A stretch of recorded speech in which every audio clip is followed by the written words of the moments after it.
अस्सलाम वालेकुम। Welcome back with another tutorial.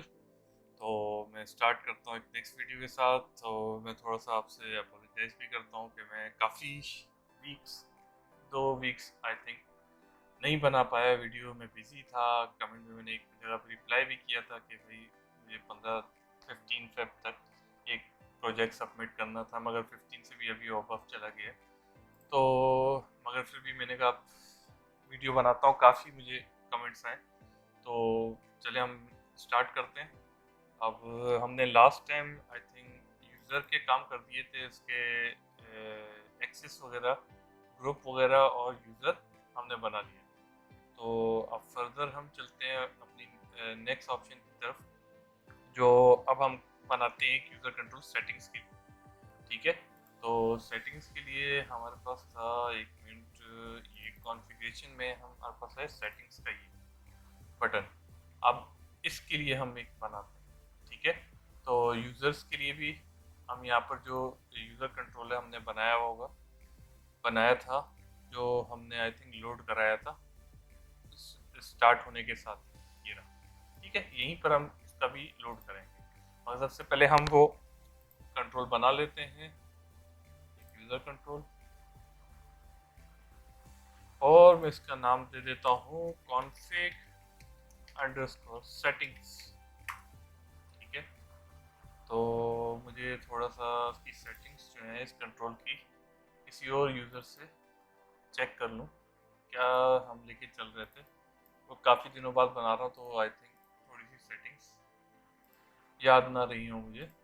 तो इसको मैं नन कर देता हूँ, इसको मैं 12 कर देता हूँ, और मैं साइज़ यहाँ से गेट कर लेता हूँ कॉन्फ़िग अंडरस्कोर यूज़र ये। ठीक है, और इसके बाद इसको मैं बैक कलर दे देता हूँ वाइट। बैक कलर हमारे पास है वाइट ही। ठीक है, अब हम रखते हैं एक टैब कंट्रोल, हम यहाँ से कॉपी कर लेते हैं। कॉपी हो जा, ये मैंने कॉपी किया, यहाँ रख दिया। अब मुझे यहाँ पर इसकी नीड नहीं है, एक्सेस भी ग्रिड की। अब मेरे पास पहले टैब का मैं नाम रख देता हूँ जनरल सेटिंग्स। ठीक है, सेकंड टैब में ले जाता हूँ शॉप इंफॉर्मेशन, शॉप इंफॉर्मेशन। ठीक है, अब मैं एक और टैब बनाता हूँ जिसमें मैं रख देता हूँ उसका नाम इंपोर्ट प्रोडक्ट्स। ठीक है, हम कोई एक्सेल की शीट से या किसी भी चीज़ से बारकोड की जो प्रोडक्ट्स होंगी, जो रिटेल या ग्रॉसरी के लिए होती हैं, तो आप इंपोर्ट कर सकते हैं। ठीक है, अब मैं नेक्स्ट बनाता हूँ एक इंपोर्ट प्रोडक्ट्स के बाद में एक बना देता हूँ ईमेल, ईमेल सेटिंग्स। ठीक है, अभी फ़िलहाल मैं 4 ही रखता हूँ। अब मैं क्या करता हूँ कि यहाँ पर एक टैब कंट्रोल और रख देता हूँ इनसाइड इस टैब पेज के अंदर। ठीक है, इस टैब पेज के अंदर रखने के बाद मैं इसको करूँगा डॉक, और डॉक में फिल कर दूँगा। ठीक है, अब इसके बाद इसकी एक सेटिंग होती थी कि हमें ये हेडर जो है लेफ़्ट साइड पे लेके जाना है। लेफ़्ट साइड पे लेके जाने के लिए हमारे पास एक सेटिंग्स होती थी अलाइनमेंट लेफ़्ट। यस, ये अलाइनमेंट लेफ़्ट मैंने कर दिया। अब इस टैब को मैं थोड़ा सा इसका जो अपीयरेंस है वो थोड़ी सी चेंज करूँगा। मैं कर देता हूँ बटन्स। और ये काफ़ी स्पेस ले रहा है यहाँ पर बटन्स में, तो मैं इसको बटन से नॉर्मली कर देता हूँ। ठीक है, अब पहले टैब पेज का मैं नाम रख लेता हूँ। नाम में यहाँ रख देता हूँ जर्नल। ठीक है, ऊपर वाले के लिए मैं चेंज करता हूँ। ऊपर टैब यूज़र आ रहा है, ये यूज़र यूज़र नहीं होना चाहिए, इसको मैं कर देता हूँ ओनली सेटिंग्स, और इसको मैं नाम कर देता हूँ टैब सेटिंग्स। ठीक है, सेकंड वाले के लिए नाम ग्रुप आ रहा है, तो इसको मैं चेंज करके कर देता हूँ टैब शॉप इन्फो। ठीक है, थर्ड, इसको भी पहले इनके नाम भी सेट कर लेते हैं, टैब इंपोर्ट। और last but not least tab email. ठीक है, अब मैं जाता हूँ सेटिंग्स में। सेटिंग्स में मैंने पहला नाम रख दिया जनरल। जनरल के बाद मैं सेकंड के लिए रख देता हूँ यहाँ पर क्या, प्रिंटर सेटिंग्स। ठीक है, हाँ, एक मिनट, यहाँ करना पड़ेगा प्रिंटर सेटिंग्स। ठीक है, अब इसमें मुझे एक और टैब बनाना है जिसके अंदर मैं रख देता हूँ उसका नाम एक्स्ट्रा सेटिंग्स। एक्स्ट्रा सेटिंग्स, ठीक है। ये तीन हमारे पास सेटिंग्स के अंदर ये तीन टैब है हमारे पास। ठीक है, अब जनरल में हम इसमें क्या रखते हैं, कोई बेसिक इन्फो रख लेते हैं जो हमें नीड हो। ठीक है, जैसे हम यहाँ पर एक देते हैं लेबल और ले लेते हैं एक टेक्स्ट बॉक्स। ठीक है, और इसको हम लेबल 1 को हम कर देते हैं यहाँ पर, जैसे ऑर्डर नंबर स्टार्ट, कहाँ से हो, ऑर्डर नंबर स्टार्ट। कि यूज़र के पास अथॉरिटी हो कि कुछ यूज़र चाहते हैं कि हमारी रिसिप्ट पे इनवॉइस नंबर या ऑर्डर नंबर जो भी है वो 1 की सीरीज से स्टार्ट हो, कुछ चाहते हैं 100 से स्टार्ट हो, या कुछ चाहते हैं कि 1001 और ये लिखा हुआ है फिर मतलब 1001 से स्टार्ट हो तो वो 1011 1001 फिर 1002 बनेगा, इस तरह वो स्टार्ट हो। ठीक है, तो हम ये रख देते हैं यहाँ पर एक फिट है ऑर्डर नंबर स्टार्ट की, कि वो जो भी यहाँ इनपुट देगा उस सीक्वेंस पे जाएगा। मगर मैं साथ यहाँ पर एक चीज़ भूल गया हूँ, एक पैनल मुझे चाहिए। पैनल को मैं अभी यहाँ पे रख रहा हूँ। ठीक है, यहाँ रखने के बाद इसको मैं करता हूँ डॉक बॉटम। ठीक है, बॉटम करने के बाद इस पैनल को पहले मैं रीनेम करता हूँ ताकि मुझे सही तरह पता चले, पैनल बॉटम। ठीक है, अब पैनल बॉटम को मैं कट करके फॉर्म पे रख रहा हूँ। ठीक है, अब उसके लिए फिर मुझे ये भी कट करके यहाँ पेस्ट कर दूँ। डॉक्यूमेंट आउटलाइन से आपको इजीली हो जाता है कि आप कोई भी चीज़ ऊपर नीचे ले जाए।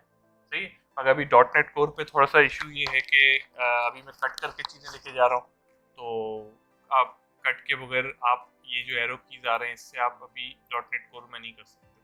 तो आप डॉट नेट फ्रेमवर्क में जाएंगे तो उसमें ईजी था कि आप किसी भी इस पर क्लिक करके इसको एरो करके नीचे करते थे, तो ये जैसे टैब, ये कहाँ पर आ रहा है, टैब सेटिंग को मुझे नीचे शॉप इन्फो से नीचे लेके जाना है, तो आप एरो डाउन दबाते थे वो शॉप इन्फो पर आ जाता था इस तरह। तो उसमें ये था कि हमारा कोड डिस्टर्ब नहीं होता था। तो अभी तो मैंने इस पर कोड नहीं किया हुआ, तो तभी ये मैं फ़ौरन कट कर रहा हूँ, वरना ये होता है कि अगर आप यहाँ से कट करके ऊपर ले जाओ तो वो जो पीछे कोड इवेंट्स लिंक हुए होते हैं वो सब डिस्टर्ब हो जाते हैं, मतलब हट जाते हैं। ठीक है, तो अभी डॉट नेट कोर में ये देखना आपके सामने डिसेबल आ रहा है, डॉट नेट फ्रेमवर्क में ये आते हैं। और ये डॉक्यूमेंट आउटलाइन आप यहाँ व्यू में जाके अदर विंडो होगा, अदर विंडो में जाके यहाँ पर आ रहा होगा डॉक्यूमेंट आउटलाइन, कहीं पर डेटा यहीं आ रहा होता है, ये रहा डॉक्यूमेंट आउटलाइन, और इसकी शॉर्टकट की भी दी हुई है कंट्रोल W या कंट्रोल U। ठीक है, तो अब मैंने ये नीचे जो पैनल रखा है ये इसलिए रखा है कि ये ऊपर 1 2 3 या ये ऊपर जो 4 टैब्स हैं या ये 4 टैब्स हैं, इनके जो बटन सेव का होगा ना वो सब पे एक ही काम करेगा। मगर हम उस पर कंडीशन मारेंगे कि भाई अगर ये टैब पेज सिलेक्ट है तो सेव पे ये इस टैब पेज का काम करो, अगर ये टैब पेज सिलेक्ट है तो उस सेव का काम करो। ठीक है, तो हम ये कंडीशन रखेंगे। तो इसलिए ये नहीं कर रहा कि हर टैब के पेज के लिए अलग अलग बटन बनाऊं सेव के या उस तरह के। ठीक है, तो सब पर एक ही बटन से काम चलेगा, इसलिए मैं ये एक ही रखता हूँ। तो अब मुझे बेसिकली क्या नीड है कि ईमेल की सेटिंग्स हम बनाएंगे, इसी तरह एक सेटअप फॉर्म बनेगा, तो उसके लिए मुझे 3 बटन की नीड है। वो 3 बटन कौन से हैं, ये वाले। ठीक है, तो मैं इनको कॉपी कर लेता हूँ और ये बॉटम पे ले जाता हूँ। यहाँ मैं बॉटम बॉटम पे रख देता हूँ। ठीक है, अब ये 3 बटन हो गए, इनकी अलाइनमेंट भी देख लेते हैं कि क्या आ रही है। टॉप लेफ्ट सही है। ठीक है, अब इसके बाद मुझे एक सेव का बटन चाहिए। सेव का बटन हम कहाँ से पिक करेंगे? सेव का बटन हम यहाँ पर कोई बटन, हाँ डेटाबेस में आई थिंक होना चाहिए सेव का बटन, ये रहा। तो मैं ये यहाँ से कॉपी इसलिए कर रहा हूँ कि मुझे एक तो याद नहीं था कि क्या डिज़ाइन था, क्या लेआउट था, तो वो इजी रहेगा। अब ये जो सेव है ईमेल के लिए नहीं है, इनके लिए नहीं है। ठीक है, ये जो है इन सब के लिए सेटिंग शॉप इंफॉर्मेशन या या इनके लिए, ठीक है, या इंपोर्ट प्रोडक्ट्स, ठीक है।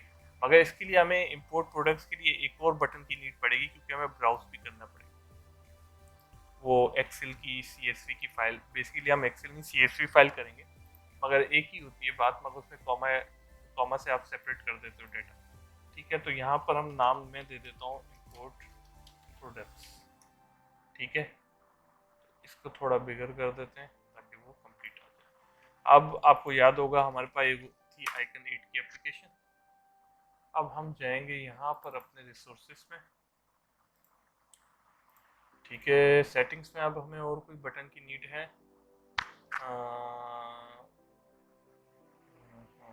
कोई बटन की नीड है? नहीं, अभी हमें और कोई बटन की नीड बेसिकली नहीं है, ठीक है। तो हमें ये दो सेव और इम्पोर्ट आ गए और ये अलग आ गए। अब इम्पोर्ट का थोड़ा मैं कलर भी चेंज कर देता हूँ जब तक वो आइकन ऐप खुल रही है। तो इसका मैं कलर दे देता हूँ कुछ ये दे देता हूँ, ठीक है। आइकन 8 की ऐप दे दी। अब ये जो है ये कलर दे दिया। अब आइकन 8 पे जाऊँगा। अब मुझे इम्पोर्ट CSV के लिए कोई आइकन देखते हैं। CSV इम्पोर्ट CSV ये, ठीक है। अब इसके मैंने रिसोर्सेज खोला हुआ है। अब हमारी चल रही थी आई थिंक आइकन जो चल रहे थे वो किस पे चल रहे थे, एक मुझे ये भी देखना। यहाँ पर वो नहीं दिखाएगा, मुझे यहाँ से जाके देखना पड़ेगा रिसोर्सेज कहाँ जा रही हैं। इसमें रिसोर्सेज ये रही, तो ये मुझे 32, ठीक है। अब मैं वापस जाऊँगा यहाँ पर, ये CSV था और इसको मैं कर दूंगा 32, ठीक है। अब मैंने ये यहाँ ड्रैग की, ये फाइल आ गई इंपोर्ट। तो इसको मैं नाम इंपोर्ट का दे देता हूँ, इंपोर्ट, ठीक है। अब मैं यहाँ जाता हूँ और इसका जो आइकन है वो मैं चेंज कर देता हूँ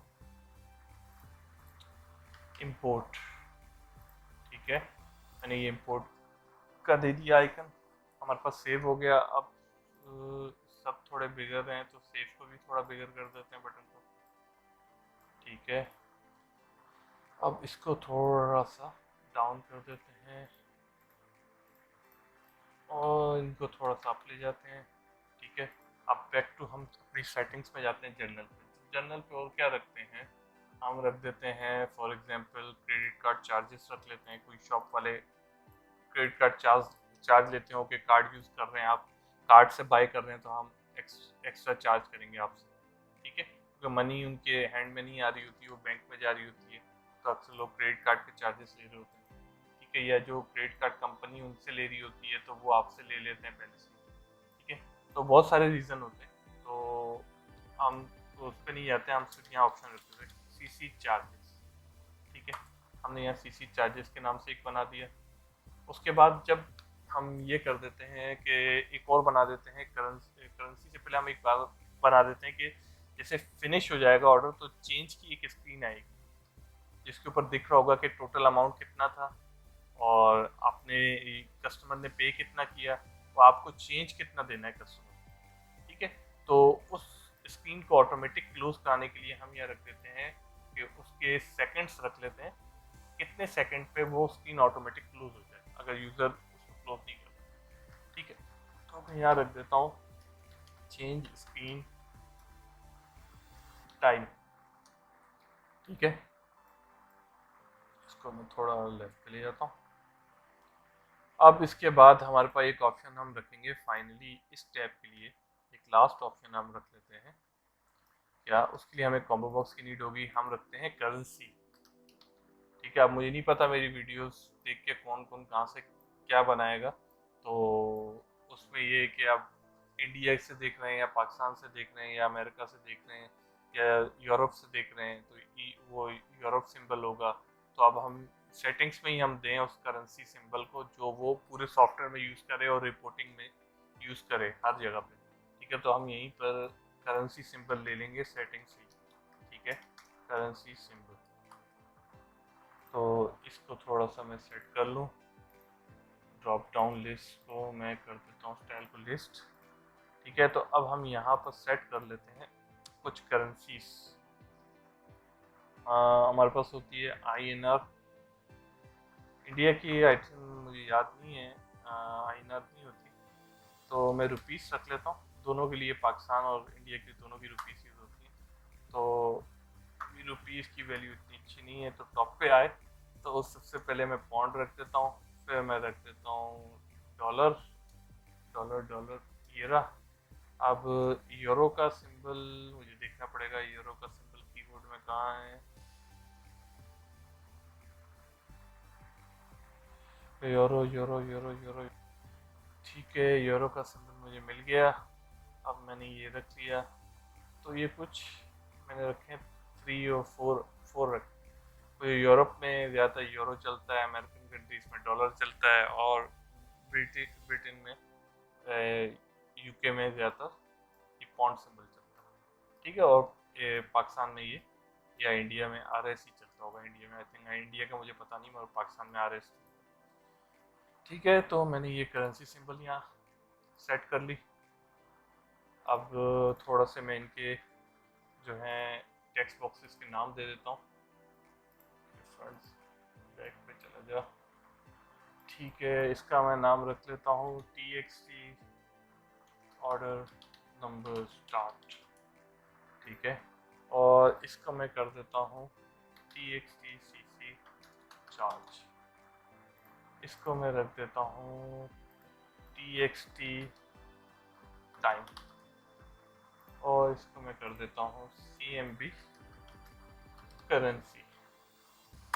ठीक है, अब ये कुछ मैंने चैनल की बना ली। अब मैं जाऊंगा बैक टू प्रिंटर सेटिंग्स में। अब हम प्रिंटर दो टाइप के रखेंगे, एक 80 mm के जो रोल पेपर होते हैं, जो अक्सर रिटेल के लिए, पॉज के लिए यूज होते हैं। ठीक है, तो दूसरा होगा A4। कुछ कस्टमर चाहते हैं कि हम रिसिप्ट A4 में देना चाह रहे हैं, तो वो भी सेटअप हम यहीं से कर लेंगे प्रिंटर। ठीक है, तो यहाँ पर हम दे देते हैं प्रिंटर नेम। अब सेकंड एक और कॉपी करूंगा।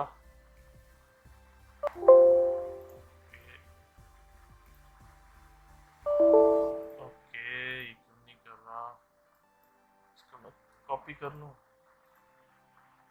पेस्ट, या अब मैं यहाँ दे देता हूँ A4 प्रिंटर, A4 प्रिंटर, और स्पेस दे देते हैं।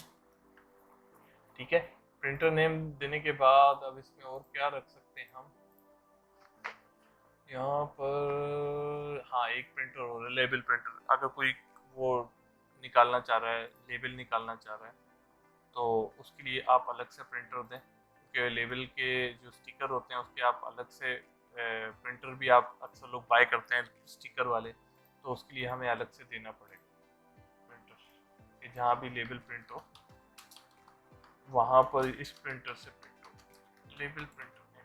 ठीक है,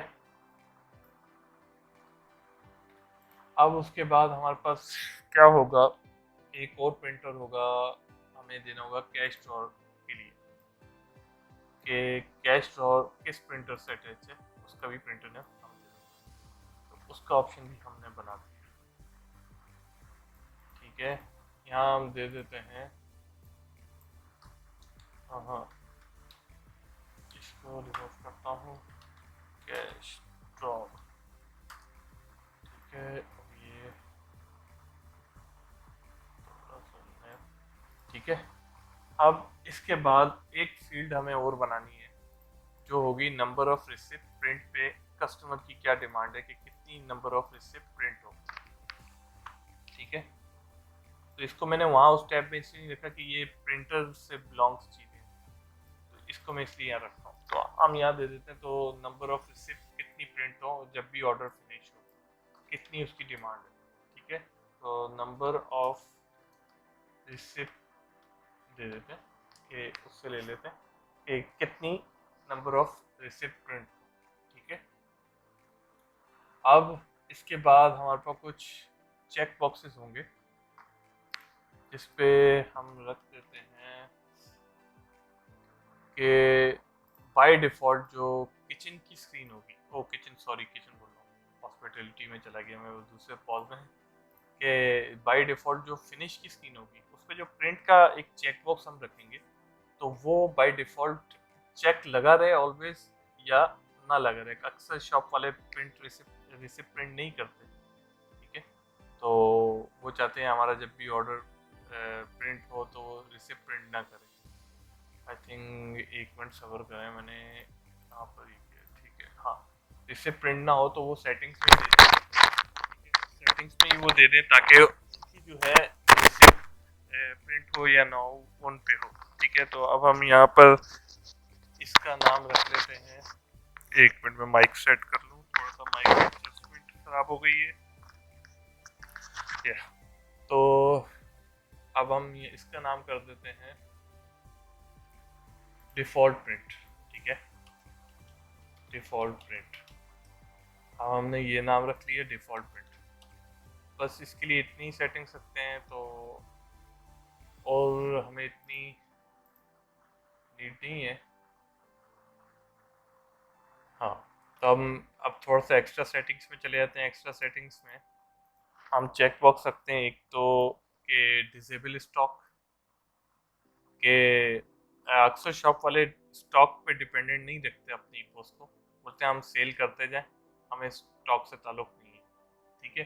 तो हम जब स्टॉक के काम करेंगे तो उसमें ये होता है कि आपसे स्टॉक नहीं होता तो वो एरर दे, तो वो एरर पे ऑलवेज देगा। इसके लिए हम बैकएंड पे सेटिंग रख लें कि वो एरर दे या ना दे, स्टॉक यूज़ कर रहा है या नहीं कर रहा, उसको कहते हैं दिखाए या ना दिखाए कि भाई स्टॉक गया है या नहीं गया, जैसा भी है, बस वो नहीं यूज़ कर रहा तो उसको कोई एरर ना दिखाए। तो हम यहाँ पर कर देते हैं इनेबल्ड स्टॉक, ठीक है, enable stock.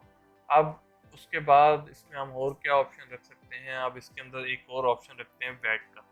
Wait VAT basically tax को कहते हैं कि टैक्स की आप ऑन करना चाह रहे हैं कि ये नहीं चलना चाह रहे, तो आप यहाँ पर रख लें कि भाई ये वैट आप यूज़ कर रहे हैं, कस्टमर से ले रहे हैं या रिसिप्ट पे दिखाना चाह रहे हैं या सॉफ्टवेयर में यूज़ करना चाह रहे हैं, तो आप यहीं से ऑप्शन इनेबल करें, अदरवाइज वो आपसे कोई भी वैट की कैलकुलेशन नहीं करेगा सॉफ्टवेयर, ठीक है। अब ये हो गया। उसके बाद अब मैं चाह रहा हूँ एक बटन, एक चेक बॉक्स और बनाऊँ कि भाई अक्सर जगह पे ये होता है कि टेल एक जगह पे रख दी जाती है, तो वो आपके एम्प्लॉय बहुत सारे होते हैं, कोई भी आके वो ऑर्डर ले और अपने काम पे मूव करे, ठीक है। तो उसमें ये होता है कि डिमांड होती है कि जैसे ही एक हमारा एम्प्लॉय लॉग इन है टेल से, वो अपना ऑर्डर फिनिश करे, ऑटोमेटिक लॉग आउट की स्क्रीन आ जाए, ठीक है। ऐसा ना हो वो बंद करे और फिर दूसरा आके लॉग इन करे। तो हम यहीं पर ऑप्शन रख देते हैं कि वो एक्टिव करना है या नहीं करना, ठीक है। इनेबल लॉग आउट,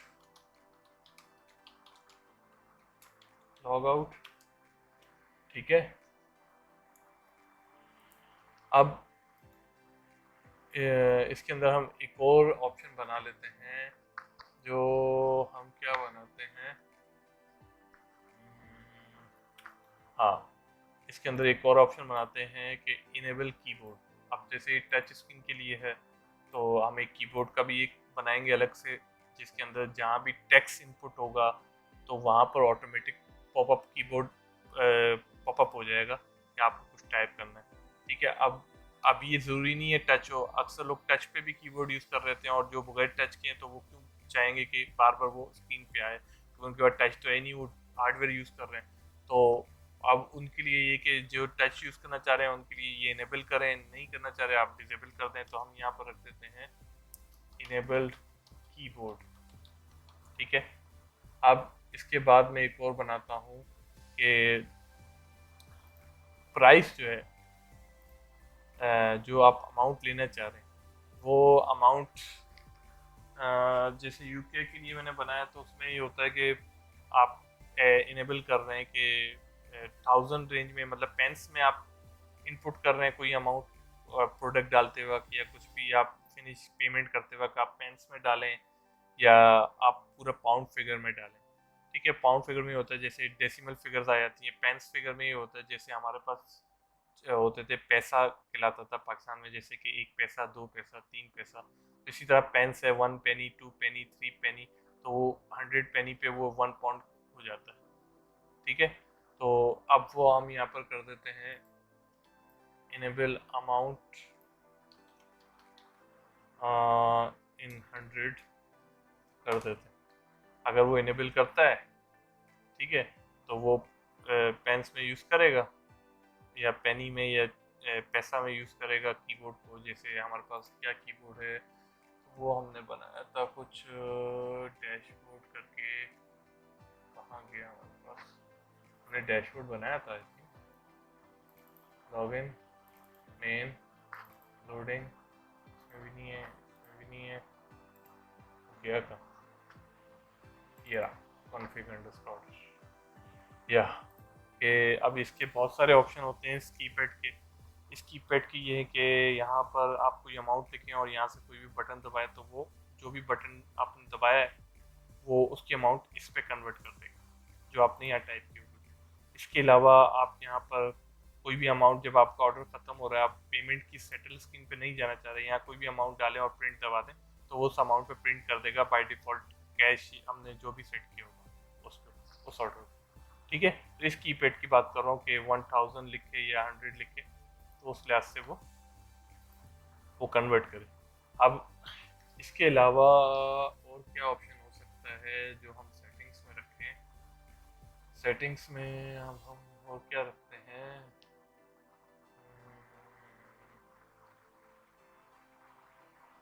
बस इतना ही रखते हैं हम सेटिंग्स। ठीक है, तो इसके लिए इतना ही है।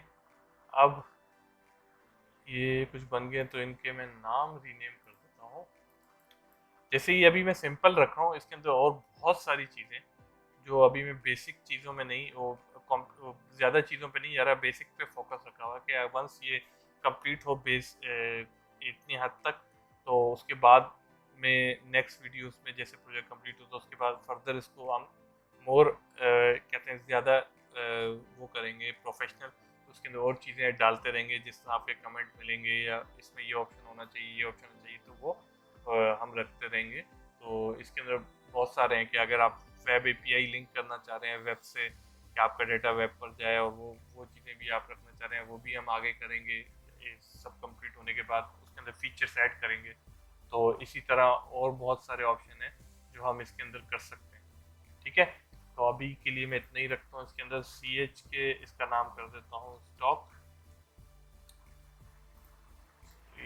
सी एच के स्टॉक। इसका मैं रख देता हूँ नाम सी एच के वेट। इसका मैं नाम रख देता हूँ सी एच के लॉग आउट।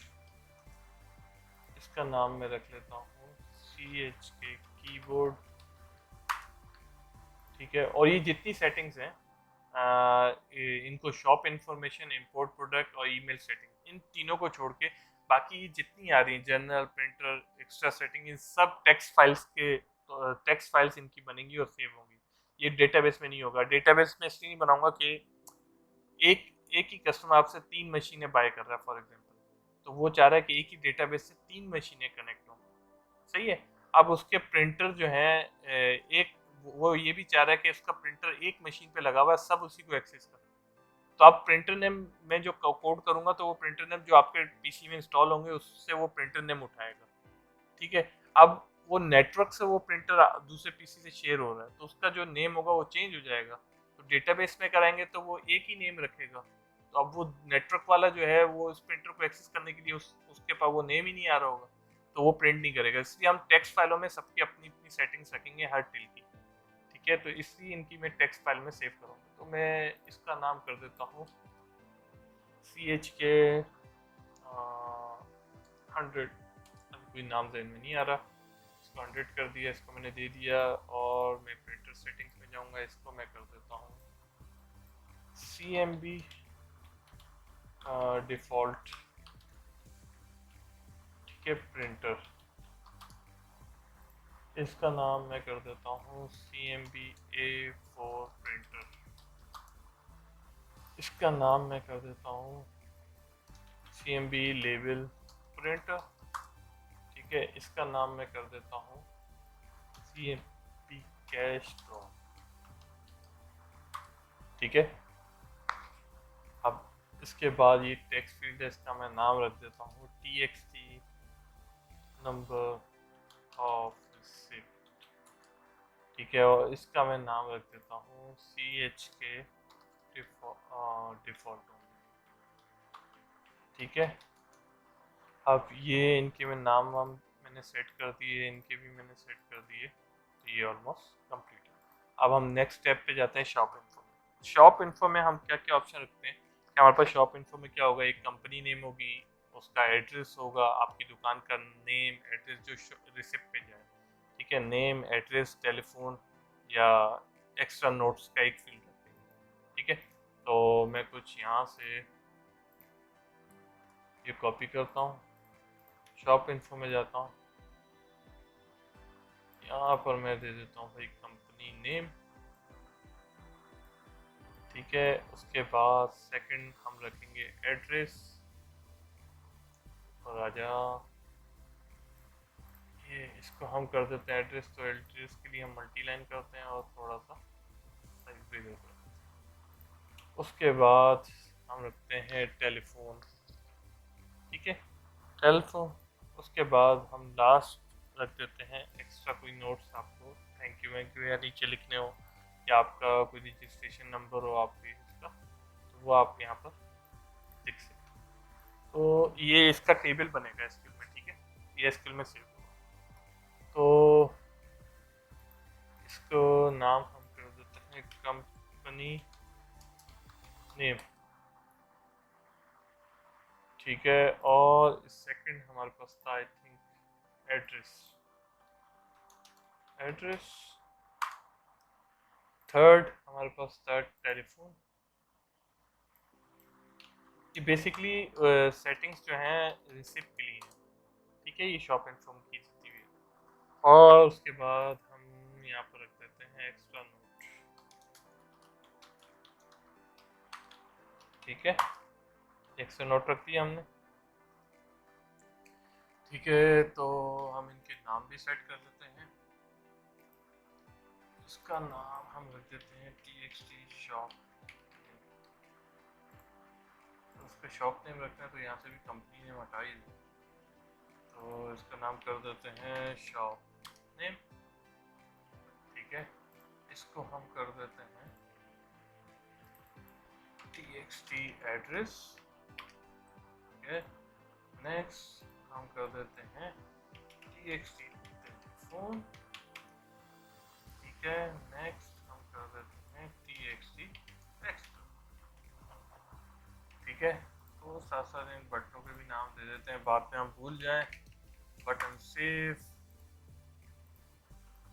बटन इंपोर्ट, जो भी आप कंट्रोल बनाएं, तो जो आपको यूज़ करने हो आगे उनके लिंक आ जाए, तो उनके एक नेम दे दें ताकि आपको वो यूज़ करने में आसानी हो और राइट करने में आसानी हो। ठीक है, बटन ऐड, इसको हम कर देते हैं बटन एडिट, इसको हम कर देते हैं बटन। ठीक है, अब नेक्स्ट चीज़ के लिए बढ़ते हैं इंपोर्ट प्रोडक्ट्स। तो इंपोर्ट प्रोडक्ट्स के लिए हमें बेसिकली एक ग्रिड चाहिए होगा, और इतनी ज़्यादा हमें इसमें कोई नीड नहीं है। एक ग्रिड हम रखेंगे, कहाँ से कॉपी कर लेते हैं, हम ग्रिड कॉपी कर लेते हैं कहाँ से, यहाँ से हमने अभी टैब स्टार्ट में टैब पे लिखा है, तो ये ग्रिड हमने यहाँ से कॉपी करके यहाँ पेस्ट कर दिया। इस ग्रिड का नाम हम चेंज कर देते हैं DGV इंपोर्ट। ठीक है, अब जो बारी आती है हमारी ईमेल सेटिंग्स। अब ईमेल सेटिंग्स के लिए हमें एक ग्रिड चाहिए होगा बेसिकली, बाकी उसका एक डायलॉग बॉक्स बनेगा और वहीं से वो कंटिन्यू। ठीक है, तो इसका ग्रिड का नाम मैं कर देता हूँ DGV ईमेल। ठीक है, अब ये कुछ सेटिंग्स का फॉर्म हमारे पास आ चुका है। अब इस सेटिंग के फॉर्म को हम लोड कराते हैं, मैंने आपको कहा था यहाँ पर कराऊंगा। ठीक है, इस क्लिक पे, तो इस क्लिक पे लोड कराने के लिए मुझे क्या करना पड़ेगा, पहले तो मैं इन सबको यहाँ से, इसको मैं कर देता हूँ, इसके लिए भी अलग से बनाता हूँ, फिर यूज़र कौन। ठीक है, और यहाँ इनिशियलाइज कराने के बाद यहाँ से अब इसी तरह एक और बनाते हैं जो हम अपना बनाएंगे, कॉन्फ़िग अंडरस्कोर सेटिंग्स। ठीक है, और इसको कर देते हैं कॉन सेटिंग। ठीक है, अब ये 3 कॉपी करते हैं, con settings equals to config new equals to new config underscore settings. अब हमारे सेटिंग्स का जो टैब पेज है, क्या नाम था, सेटिंग्स, ये रहा। ये ऊपर कौन से आ रहा है, अच्छा ये अलग ऊपर दिखा रहा है, ये अलग, हाँ ये टैब नहीं सॉरी बटन है। अब ये कौन से पे जा रहा है, टैब यूजर बनाया हुआ है, टैब यूजर यहाँ कहाँ आ रहा है, यहाँ आ नहीं रहा। कॉन्फ़िगरेशन में टैब यूजर आ नहीं रहा, ये कैसे पॉसिबल, या वहाँ लिंक हुआ हुआ, हाउ इज इट पॉसिबल। हाँ आ रहा है, ये रहा, मुझे देख नहीं रहा था सॉरी, टैब यूजर बीच में आ रहा है। अब हाँ वो इसलिए आ रहा है इपोज सेटिंग सेल यूजर 4 पे, ठीक है वो 4 पे। अब हमारे पास सेटिंग सेकंड पे, तो टैब सेटिंग्स, इसको भी मॉडिफायर जो है इसका पब्लिक कर देते हैं। ठीक है, अब हम क्या करेंगे, यहाँ पर ये जो अभी हमने बनाया इसको कर देते हैं टैब सेटिंग्स 4.add, और इसको कर देते हैं con setting dot top dot. ठीक है, अब ये हमारे पास हो गया। अब मैं बेसिकली एक काम करता हूँ, थोड़ा सा और एक काम करता हूँ कि ये जो कंट्रोल्स बहुत ज़्यादा हो जाएंगे, तो मैनेजर का बटन दबे तब ये लोड ना करें। ये जब स्टार्टिंग में मैंने आपको कहा था कि सारे एक साथ लोड होते हैं, क्या कॉन्फ़िगरेशन भी लोड हो जाता है, फिर ये सब एक साथ लोड हो जाए, तो इसको भी हम इस कोड को हम वहाँ पर मूव कर देते हैं, कहाँ पर, हम ले जाते हैं फॉर्म अंडरस्कोर मेन, कि जब ये मेन का फॉर्म लोड हो, इसी के थ्रू जब कॉन्फ़िगरेशन का लोड हो रहा है, तो वहीं से फिर जो है उस कॉन्फ़िगरेशन के चाइल्ड भी उसके यहाँ पर बनने के बाद वो उसके चाइल्ड्स भी लोड हो जाए। ठीक है, तो उसके लिए मुझे क्या करना पड़ेगा, जो कॉन्फ़िगरेशन है उसका मॉडिफायर जो है, मॉडिफायर्स का नहीं होता आई थिंक, तो इसके लिए मुझे यहाँ पर क्या करना पड़ेगा कि इसका ये जो फंक्शन यहाँ कॉल हो रहा है इसको हटाएंगे और ये कॉपी करेंगे, यहाँ से एसिंक हटा देंगे और यहाँ पर आ जाएंगे। तो यहाँ पर आने के बाद मैं यहाँ डालूंगा कॉन्फिग, क्या नाम है, कॉन्फिग कॉन, ठीक है, डॉट ये लगा, अवेट को मैं पहले ले जाऊंगा सॉरी, अवेट। ठीक है, तो इसको मैं कर दूंगा यहाँ पर एसिंक, जब सॉरी यहाँ नहीं पब्लिक या शुरू में एसिंक कर दूंगा। एसिंक करने के बाद फिर ये जो है हमें नीड, अब ये जो फंक्शन है जब ये टैब पेज क्रिएट होगा उसी वक्त इसके जो चाइल्ड्स होंगे, जो इस कॉन्फ़िगरेशन के यहाँ पर क्लिक करने पे हम टैब तो विजिबल करा रहे हैं, मगर इनके पीछे हम लोड तो करा रहे हैं यूज़र कंट्रोल, तो उसको हम उसी टाइम पे इस मेन फॉर्म पे ही लोड करा देंगे। अभी ये एरर क्यों दे रहा है, हाँ ये एरर से दे रहा है, इंटीजर जा रहा है, इसको हटा देंगे। ठीक है, अब ये जो है मेन फॉर्म पे लोड हो रहा है, ये रहा। अब ये लोड होते ही क्या करेगा कि इसको लोड कर देगा, इसको लोड कर देगा, इसको लोड करेगा। इसको लोड करने के बाद इसके अंदर जो है हमने ये दूसरे जो कंट्रोल्स लोड करा रहे हैं उसके फंक्शन को भी हमने यहाँ कॉल कर दिए, इसकी मदद से, इसकी ऑब्जेक्ट की मदद से, और ये जो फंक्शन था ये जो है पब्लिक रखा हुआ है। ठीक है, अब इसके अंदर ये आगे जितने आएंगे सारे हम इसके अंदर डालेंगे, तो वो मेन फॉर्म जैसे ही ओपन फर्स्ट टाइम लोड होगा तो वो सारे कंट्रोल जितने भी आपके फॉर्म्स के होंगे सारे लोड कर देंगे। ठीक है, तो बाद में ये होगा कि आपको, मैंने कहा था कि ये फास्ट होगा स्विचिंग में और कहीं भी आपको टाइम नहीं कंज्यूम होगा आपका। ठीक है, तो ये हमने यहीं पर कॉल करा लिया। अब उसके बाद जब यहाँ लोड तो हो जाएगा टैब पे, मगर स्विच भी तो कराना है। स्विच कराने के लिए अब हम क्या करेंगे, सेट क्या हो रहा है 1 2 इपोज सेटिंग्स। ठीक है, टेक्स्ट ऊपर जा रहा है, कलर चेंज हो रहा है। ठीक है, इपोज सेटिंग्स, फिर इसके साथ ही मुझे यहाँ पर क्या कराना पड़ेगा कि बटन का टैग चेक कराना पड़ेगा। If button dot tag equal equals to क्या लगाया हुआ है पहले पे, वो अभी हम यूजर्स का देखते हैं। तो यूजर का कौन सा 4 आया था, 4 हो तो आप ये करो डॉट टू स्ट्रिंग लगा लेते हैं ताकि उसका ठीक है। और सेकंड पे था आई थिंक सेटिंग्स, ठीक है। इसको यहाँ से कॉपी करते हैं और यहाँ पर अब इसके अंदर हम कर देते हैं टैब सेटिंग्स। अब हम देख लेते हैं 2 ही था या इक्वल सेटिंग्स। तो अब हम ये काम जो है करके देखते हैं कि हमारा जो सेटिंग्स का है वो वहाँ पर व्यू हो रहा है या नहीं। ठीक है, तो मैं प्रोजेक्ट स्टार्ट करता हूँ।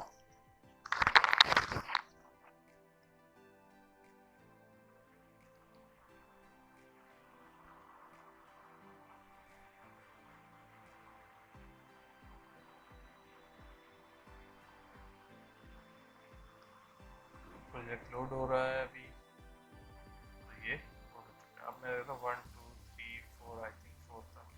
ठीक है, तो अब मैं जाता हूँ मैनेजर में। मैनेजर है इपोस पे, हमारे पास भी कुछ नहीं है। यूजर्स पे यूजर का टैब आ चुका है। ठीक है, अब मैं जाता हूँ सेटिंग्स पे, तो सेटिंग्स का टैब लोड हो गया। तो नीचे के बॉटम की थोड़ा अरेंजमेंट गलत हो रही है, अभी हम सही करते हैं। तो ये बाकी सारी चीज़ें हमारे पास आ रही है। ठीक है, और इसके अंदर करेंसी सिंबल भी आ रहे हैं। ठीक है, प्रिंटर नेम हम अभी उठा लेंगे, मगर ये अभी उनके अंदर करेंसी सिंबल सेट है जो वो हमने कॉपी पेस्ट किया था। चेक बॉक्सेस काम कर रहे हैं, काम कर रहे हैं। ठीक है, तो अब मैं क्या करता हूँ, इनको थोड़ा अरेंज करता हूँ। उसके बाद जो है वो करेंसी सिंबल प्रिंटर नेम के बॉक्सेस सेट आता हूँ। तो अब हम क्या करेंगे, सबसे पहले जाएंगे कॉन्फ़िग अंडरस्कोर सेटिंग्स में।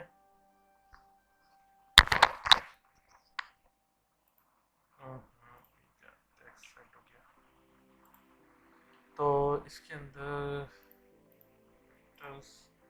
जो कॉम्बो बॉक्स आ रहे हैं इसमें से रिमूव करें हम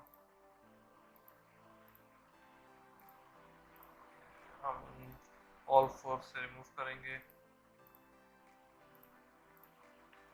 अच्छा, कैस्ट्रॉल प्रिंटर का मैंने ये जो रखा हुआ है बेसिकली इस तरह, जो कैस्ट्रॉल किस प्रिंटर से कनेक्ट है इसलिए कि हम ऑटोमेटिक कोड के ज़रिए उसको की भेजेंगे और वो प्रिंटर के ज़रिए वो कैस्ट्रॉल ओपन कर देगा ऑटोमेटिक। ठीक है, इसलिए अब इसके बाद ये जो अरेंजमेंट आ रही थी, अलाइनमेंट आ रही थी, ये गलत आ रही थी। इसको कर देते हैं, ये राइट पे हुआ है, इसको हम कर देते हैं टॉप लेफ्ट, और इनको हम कर देते हैं लेफ्ट से हटा के राइट। ठीक है, अब इसको हम रन करके देखते हैं कि हमारे पास अब क्या आता है।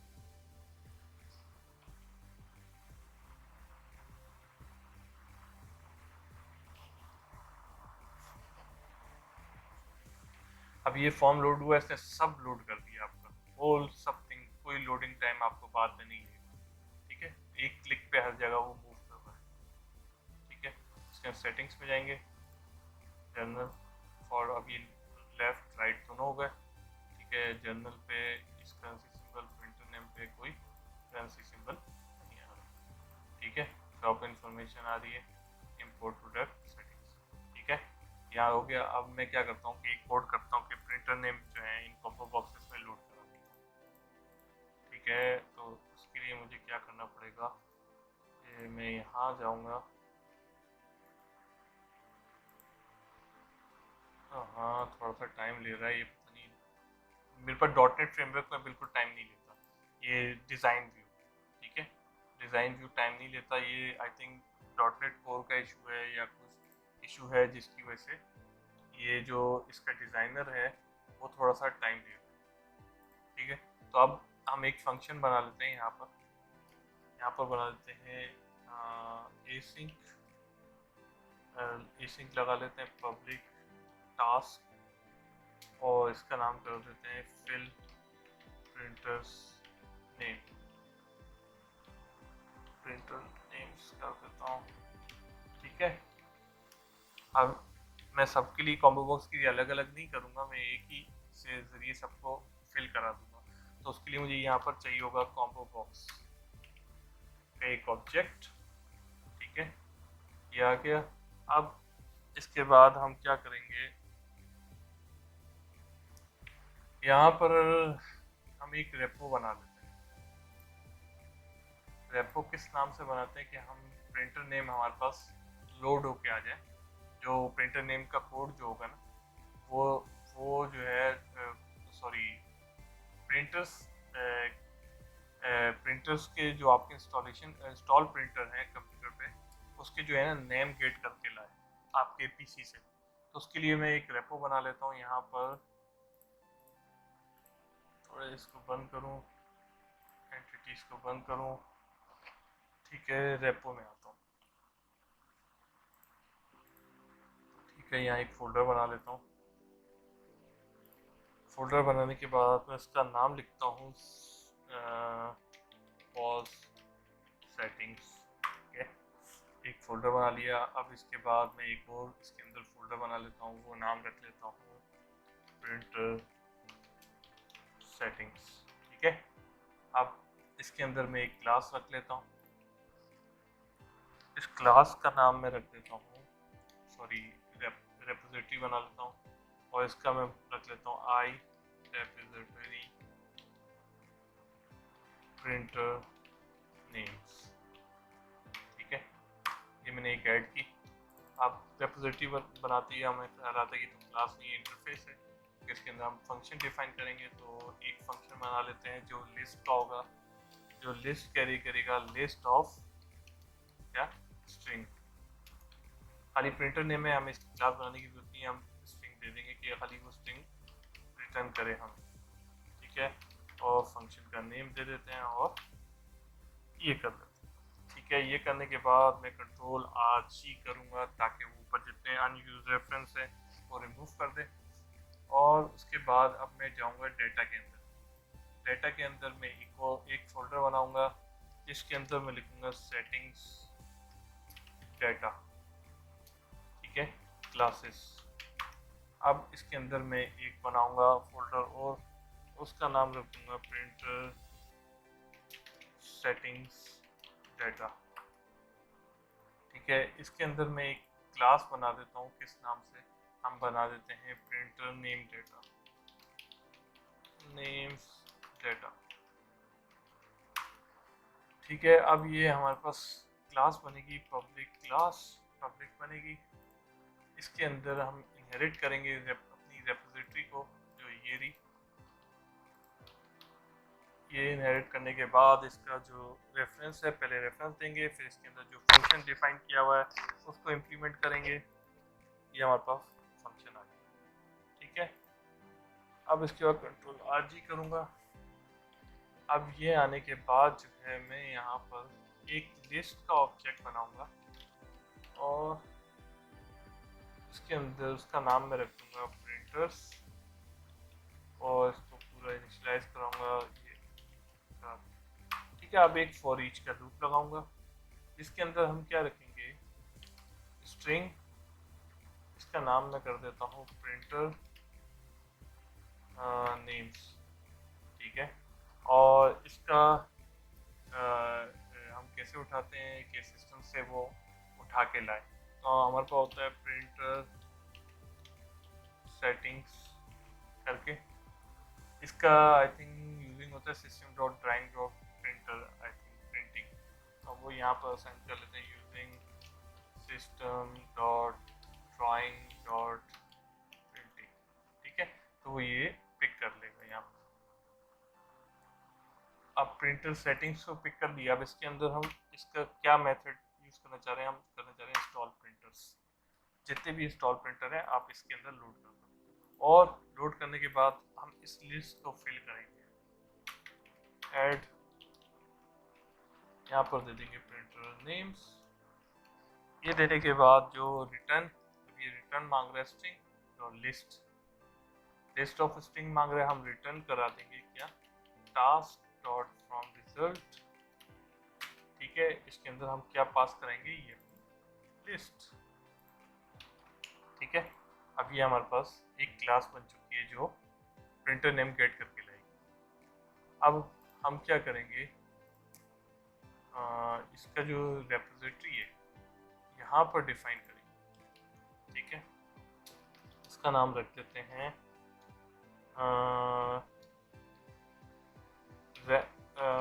Printer rap. ठीक है, और इसको हम थोड़ा सा इसका रेफरेंस दे देते हैं। रेफरेंस देने के बाद अब हम क्या करेंगे, अब यहाँ पर थोड़ा सा एक काम करेंगे कि इस रैप का नाम लिखेंगे प्रिंटर रैप न्यू, और डेटा की क्लास, डेटा की क्लास क्या है ये। ठीक है, ये देने के बाद ये हमने इनिशियलाइज कराया, इसको रेफरेंस दे देंगे इस क्लास का भी। देने के बाद अब हम क्या करेंगे कि ये जो कॉम्बो बॉक्स आ रहा है इसको डेटा सोर्स असाइन करेंगे, cmb dot data source equals to await, ठीक है, अंडरस्कोर हमारे पास क्या है printer wrap dot get printer. ठीक है, अब ये हमारे कॉम्बो बॉक्स इसमें लोड हो जाएगी। अब इस फंक्शन को अब हम एक ही जगह पे यूज़ करा देंगे। अब हम कहाँ यूज़ कराएं इसको, कि जैसे ही ये फंक्शन लोड हो, ये जो यूज़र कंट्रोल लोड हो, फर्स्ट टाइम ही जो लोड हो जाएगा, उस लोड होते ही ये प्रिंटर नेम को भी साथ लोड करा देगा कॉम्बो बॉक्सेस। तो अब हम जाएंगे इसके लोड इवेंट पे। ठीक है, लोड इवेंट पे जाएंगे, यहाँ पर रखेंगे async अवेट ये, और अपना cmb डिफॉल्ट प्रिंटर नेम हमारे पास कितने हैं 1 2 3 4, तो cmb a4 printer name, cmb label printer C, उसके बाद है हमारे पास cmb कैश स्टोर प्रिंटर। ठीक है, इन 4 प्रिंटर्स के अंदर डाटा फिल लोड कराओ जो भी आपके पास प्रिंटर इंस्टॉल है। ठीक है, तो आई थिंक मुझे इसके अंदर नहीं कराना है कैश स्टोर के। ठीक है, कैश स्टोर में हम कोई डिफ़ॉल्ट रख देंगे। डिफ़ॉल्ट हम क्या रखते हैं, जैसे पॉज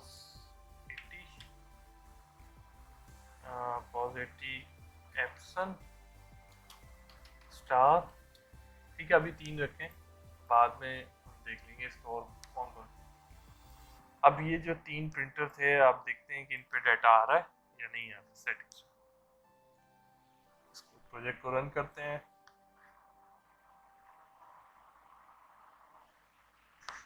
और मैं सब पानी पी लूँ।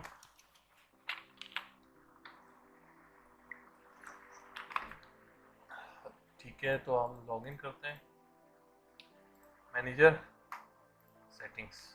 ठीक है, प्रिंटर नेम में जाएंगे, ये आपके पास जो भी इंस्टॉल होंगे प्रिंटर वो यहाँ पर लोड कर देगा।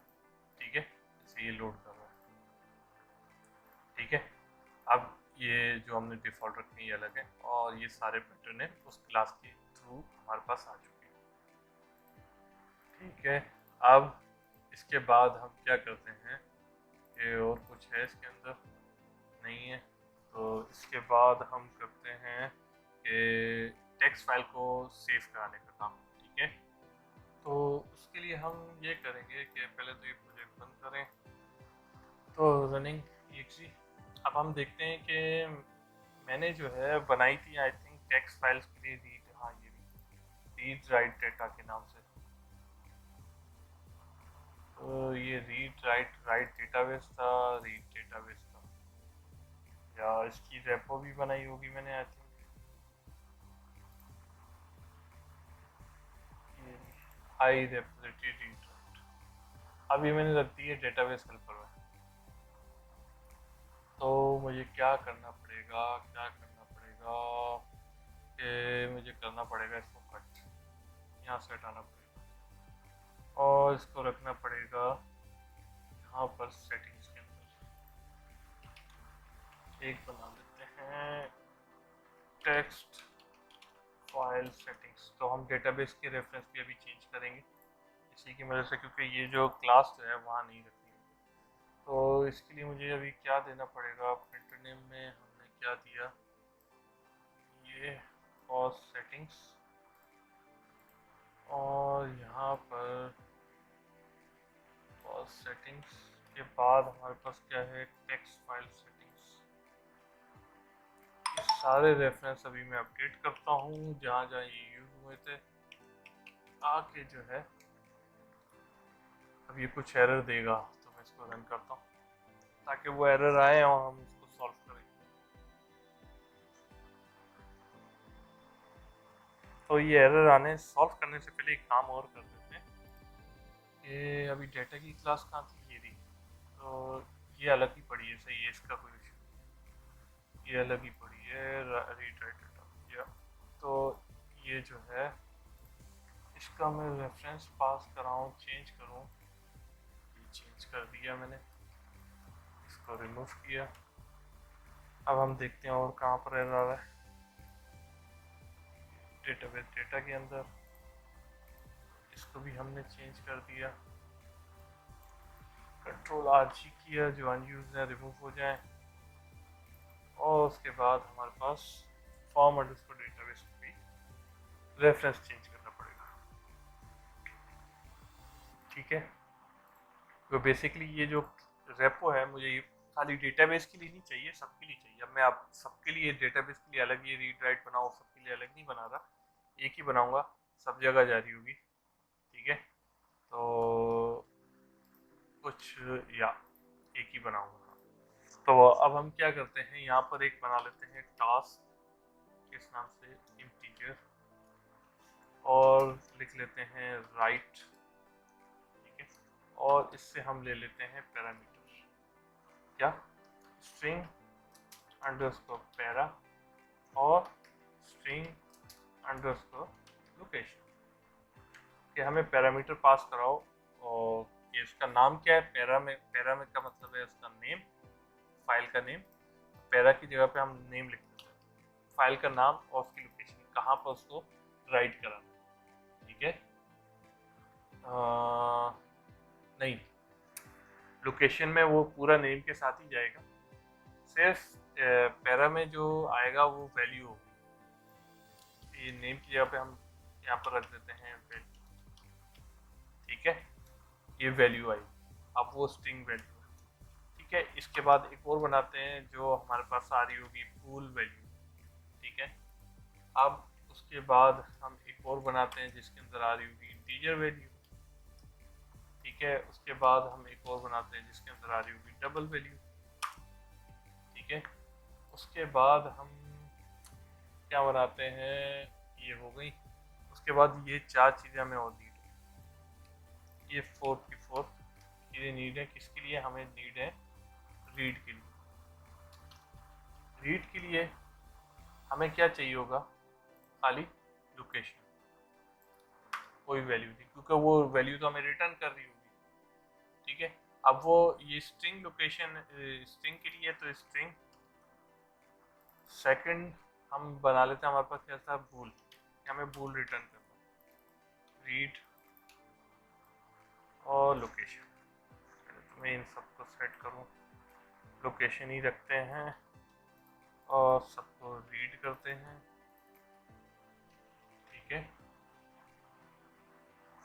अब ये रिटर्न में भूल कर रहा होगा तो इसके नाम थोड़े चेंज करने पड़ेंगे। तो रीड बूलियन, अब ये करेगा इंटीजर रीड इंट, ये करेगा डेसिमल रीड डबल, इसको कर देते हैं डबल। ठीक है, अब ये चार हमने राइट के बनाए, चार हमने रीड की फंक्शन बना दिए। अब ये यहाँ पर यूज हो रहे हैं, अब ये एरर देगा कि भाई ये बहुत सारे 8 फंक्शन और बने, उन सबको इम्प्लीमेंट करो। ठीक है, 2 4 6 8, ये 8 के 8 दिखा रहा है, तो आप क्या करोगे, सिंपल इम्प्लीमेंट। ठीक है, अब ये इम्प्लीमेंट करने के बाद थोड़ा सा कोड कर लेते हैं इसके लिए। तो हम रीड का काम पहले कर लेते हैं, राइट का उसके बाद कर लेते हैं। मैं 1 2 3 4 इनको ले जाते हैं ऊपर, राइट से पहले। ठीक है, अब हम क्या करेंगे, यहाँ पर टेक्स्ट फाइल रीड का काम, और वो हमें रिटर्न क्या करेगा, क्या कर रहा है, हमारे स्ट्रिंग। ठीक है, स्ट्रिंग के लिए सबसे पहले हम यूजिंग का क्लॉज लगाएंगे और इसके अंदर रखेंगे फंक्शन होता है स्ट्रिंग रीडर का, जो शायद मैंने डेटाबेस के वक्त आपको बताया हो कि वो किस तरह काम करता है। तो इस पर एस आर करके न्यू स्ट्रीम रीडर, और हमने जो है यहाँ पर बता देंगे कि कहाँ पर पड़ी है हमारी फाइल्स के फोल्डर के अंदर। ठीक है, और इसको मैं यहाँ ये इस तरह बैकस्लैश दूंगा, forward slash plus underscore LOC. ठीक है, उसके बाद मैं क्या करूँगा, यहाँ पर रिटर्न कर दूंगा टास्क फ्रॉम रिजल्ट और sr.readLine। ठीक है, ये हमने जो भी लाइन रीड होगी वो स्ट्रिंग में जा रही है, तो बाय डिफॉल्ट वो read line string as a string use है। अब इसके बाद यही चीज़ हम यहाँ कॉपी करेंगे, अगर इसमें हमें रिटर्न बूलियन में करना है तो हम क्या करेंगे, यहाँ पर bool डॉट पार्स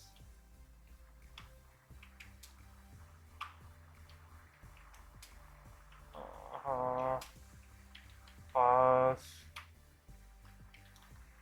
ठीक है, जो भी हम रीड कर रहे हैं उसको पार्स कर दो बूलियन में।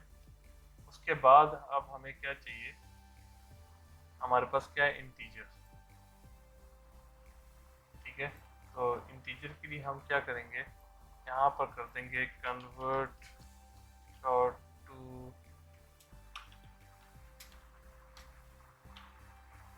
सही नहीं क्या है, convert, okay, system dot using देना पड़ेगा। आई थिंक ये उठा नहीं रहा कन्वर्ट को, क्यों नहीं उठा रहा कन्वर्ट,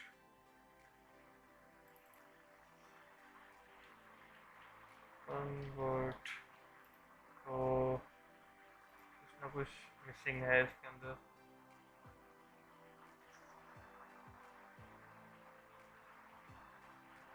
क्या मिसिंग है,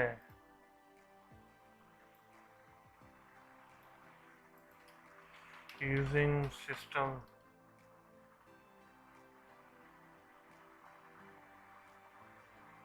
non-inventory member convert cannot be used like a method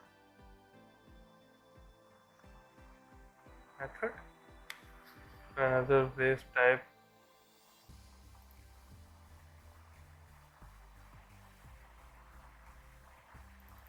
okay, अब आया convert dot to int. I think system वो पहले ये सिस्टम डालनी थी, तो ये इसी को यूज़ कर रहा है, या इसी को यूज़ कर रहा है। तो अब कन्वर्ट डॉट टू इंट किया, उसके बाद हम रीड डबल पे चले जाएंगे और इसको कर देंगे टू डबल। ठीक है, अब हम बढ़ते हैं अपने राइट की तरफ।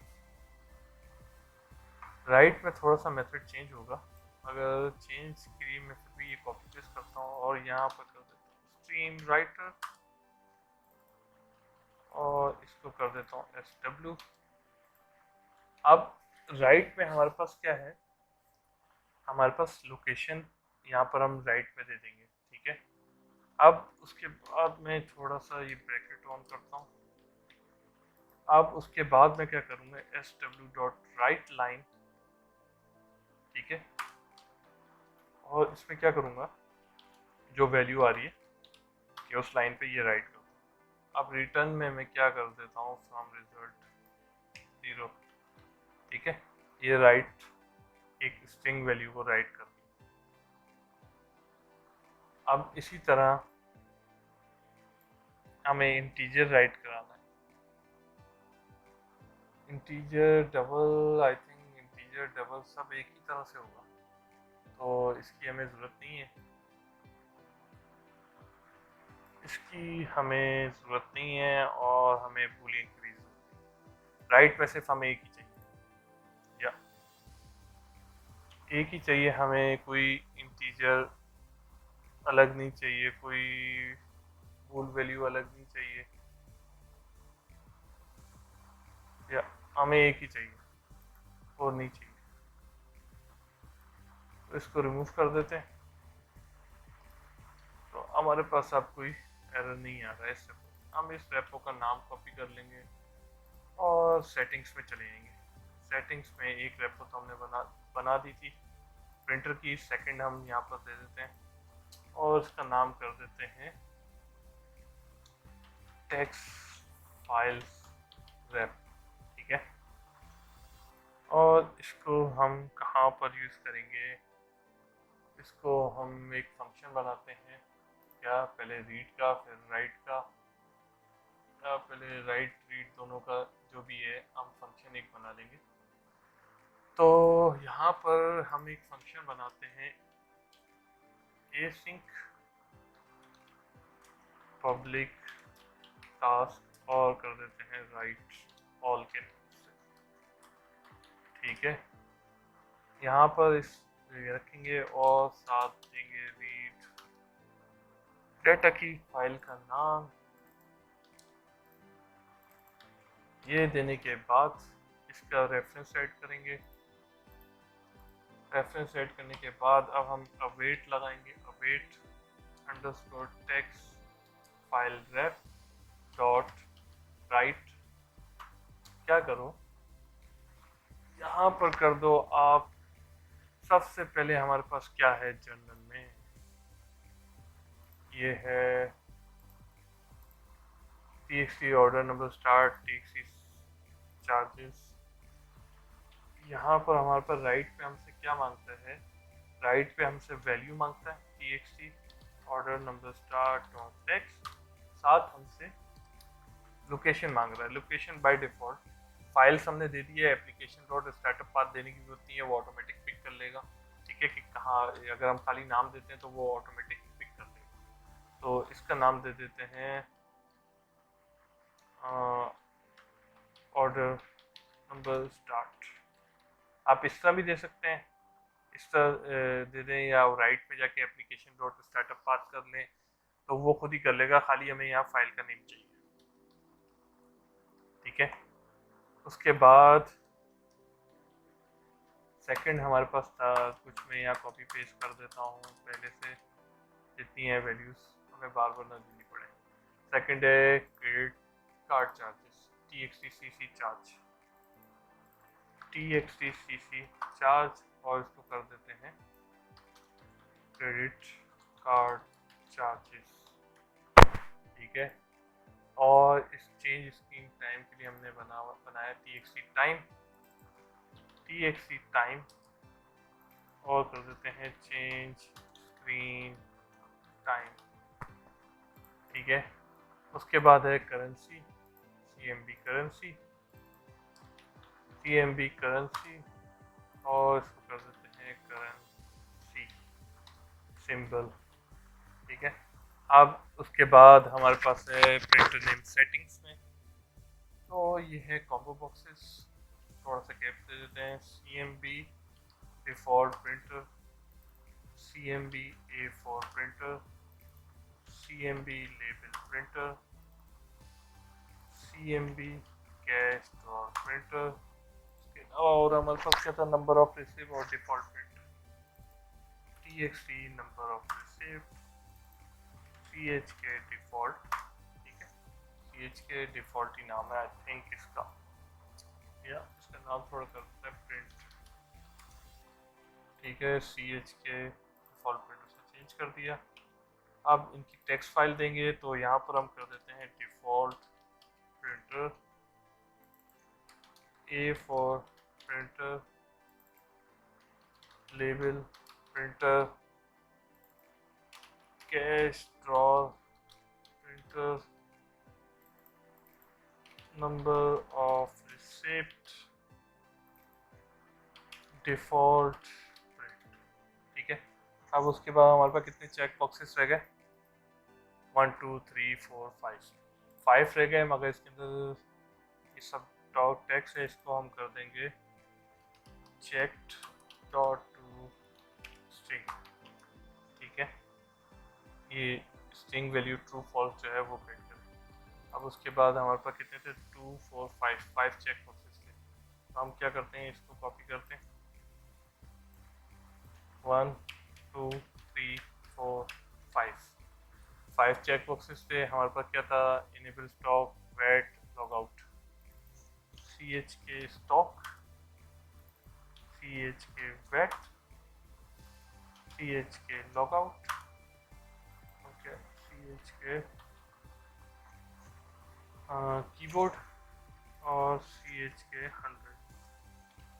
इनको नाम दे देते हैं स्टॉक, इसका नाम दे देते हैं active stock, active weight, active log out, active keyboard, और ये है एक्टिव 100। ठीक है, अब ये राइट का फंक्शन बन चुका है। ये इसी तरह का कोई फंक्शन हम रीड के लिए बनाएंगे। हम कर देते हैं रीड ऑल। ठीक है, अब यहाँ करेंगे हम रीड, क्या है, स्ट्रिंग हो रहा है, तो हमारे पास रीड में क्या हमें चाहिए होता है, रीड में स्ट्रिंग लोकेशन। ठीक है, हमें लोकेशन चाहिए, मगर ये हम कट करेंगे पहले। ये लोकेशन है आपकी भाई, और dot text equals to this. ठीक है, अब ये जो डॉट टेक्स्ट है हम शुरू में ले गए और लोकेशन वही रह गई। ये कट किया, ये कॉमा डिलीट किया, उसके बाद ये किया, ये कर, सिंपल। अब ये सब स्ट्रिंग ही है, ये किया और साथ हम रीड भी करते रहे। ठीक है, ये कट किया, यहाँ रखा, ये टेक्स्ट फाइल्स हो गई। अब कॉम्बो बॉक्स की तरफ आते हैं, तो कॉम्बो बॉक्स में ये कट किया, यहाँ रखा और यहाँ लिख दिया रीड। मैं सब रीड कर दूँ, रीड रीड रीड रीड। ठीक है, इसके बाद मैं इसको कट करूँगा और एक दूसरी इसी तरह सबके साथ हम यही काम करेंगे, एक्सेप्ट चेक बॉक्सेस और कहाँ पर इंटीजर वैल्यू आ रही है, कहाँ पर नहीं आ रही। तो ये टाइम में भी आई थिंक इंटीजर आ रहा है, तो रीड इंट कर लेंगे। बेसिकली रीड इंट हम नहीं करते हैं, बेसिकली हमें रीड इंट की नीड ही नहीं। ये मैंने आपको बता दिया, वैसे आप अलग अलग बना सकते हैं रीड इंट की, क्योंकि हमें टेक्स्ट बॉक्सेस हैं वो एज ए स्ट्रिंग ले रहे हैं, तो मैं रख लेता हूँ कि इन फ्यूचर अगर कोई टेक्स्ट वैल्यू अगर हम डायरेक्ट यूज़ करनी हो, ठीक है, डेसिमल इंटीजर कोई भी यूज़ करनी हो तो हम कर लेंगे, मगर अभी हमें आई थिंक सब स्ट्रिंग ही हमें नीड पड़ेगी, क्योंकि वो text file as a string ही ले रहा होता है, डॉट टेक्स्ट में, तो हम उसको नंबर्स को भी स्ट्रिंग्स के तौर पे दे देते हैं। मगर अब जो जहाँ बात आएगी इस चेक की, ये बूलियन की, उसके लिए हमें करना पड़ेगा रीड बूल, और इसको इतना करके चेक करके रख देंगे। ठीक है, अब जो यहाँ पर नीचे सारे चेक बॉक्सेस हैं, रीड बूल, रीड रीड बूल। ठीक है, इसको हम इतना कॉपी करेंगे और इसको रिमूव करेंगे, ये कर देंगे,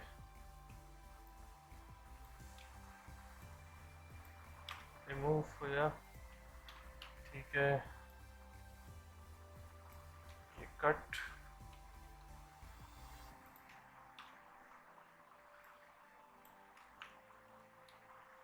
रिमूव हो जाए, पेस्ट, कट, और ये भी आ गए। ठीक है, साथ में पहले देख लेता हूँ मैंने फाइल्स का कोई फोल्डर बनाया था या नहीं बनाया था। आई थिंक बनाया था, जो डेटाबेसेस के लिए, यस बना हुआ है, जो एक कनेक्शन की फाइल। ठीक है, अब ये हमारे पास रीड राइट दोनों का हो गया। अब हम इनको इम्प्लीमेंट करते हैं। इम्प्लीमेंट करने के लिए हम इसको कहाँ पर इम्प्लीमेंट करेंगे, तो राइट को तो हम सेव के बटन पे करेंगे, मगर रीड को जो है हम फॉर्म लोड पे करेंगे, तो सॉरी यूज़र कंट्रोल लोड पे। तो ये लोड का इवेंट यहाँ था, तो मैं इसको कर देता हूँ अवेट। ठीक है, ये कर दिया। इसके बाद जो राइट का फंक्शन था, एक इसको मैं अभी ट्राई कैच पे ले जाऊँ फर्स्ट टाइम जो है, तो मुझे कोई एरर शो ना करे फर्स्ट टाइम, क्योंकि फाइल्स कुछ भी नहीं होंगी। तो अब राइट के फंक्शन को हम ले जाते हैं कहाँ पर, राइट के फंक्शन को हम ले जाते हैं इस टैब पेज का, इस टैब कंट्रोल का नाम क्या था, टैब कंट्रोल 2, सही है? तो नहीं, हमें इसका चाहिए, ये टैब कंट्रोल 1 है, और टैब कंट्रोल 1 के अंदर हम थोड़ा डॉक्यूमेंट आउटलाइन में जाएं, थोड़ा सा अरेंज करें फंक्शंस क्लासेस को, और ये है टैब सेटिंग्स। ठीक है, अब हम जाते हैं सेव की तरफ, यहाँ रखते हैं ट्राई कैच। ये बेस्ट प्रैक्टिस नहीं है कैच को इस तरह यूज़ करने की, ये बेसिकली इस तरह इसलिए यूज़ किया मैंने रीड पे कि इसका करने का मकसद ये होता है कि कुछ भी एक्सेप्शन आएगी तो यहाँ से मूव होकर खाली नीचे मूव कर जाएगा, कोई एरर कोई आपकी विंडो पे नहीं शो करेगा। तो बेसिकली अभी मैं ये कर रहा हूँ, बाद में मैं एक्सेप्शन रखूँगा कि प्रैक्टिस अच्छी है कि आप एक्सेप्शन रखें हर जगह पर। ठीक है, तो अब हम कर देते हैं tab control 1 dot selected tab equal tab control 1 dot tab pages, और टैब पेज का नाम हमारे पास क्या था, नाम था कुछ टैब सेटिंग्स। ठीक है, ये टैब सेटिंग्स आ गई, इसको क्लोज करूँ, स्क्रीन बिगर हो जाए। ठीक है, अब यहाँ पर थोड़ा सा ये सिंक भी इम्प्लीमेंट कर लें, और अवेट राइट ऑल। ठीक है, राइट ऑल हो गया। अब मैं थोड़ा सा कहाँ पर जाऊँ कि कहाँ पर मेरी कोई सेटिंग सेव हो रही थी यूज़र्स के अंदर, नहीं इसके अंदर नहीं, डायलॉग बॉक्सेस कहाँ हैं, डेटा के अंदर dialogue boxes, add user,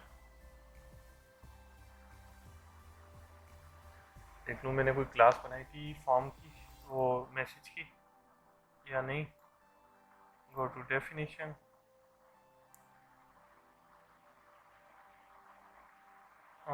form background, message की कोई क्लास बनाई थी, dialog boxes dot data dot, ये रहा, ये नीड थी मुझे इसकी। अब मैं यहाँ पर शो करा दूंगा, ये मैं इंपोर्ट करूँगा, सेव सक्सेसफुली। ठीक है, ये मैसेज मैंने यहाँ शो करा दिया कि जब भी सेव का बटन दबे और ये टैब पेज हो तो वो राइट करे और साथ मैसेज शो करे। अब हम इसको रन करके देखते हैं कि हमारी सेटिंग सेव रीड और राइट हो रही है या नहीं हो रही। Let's see.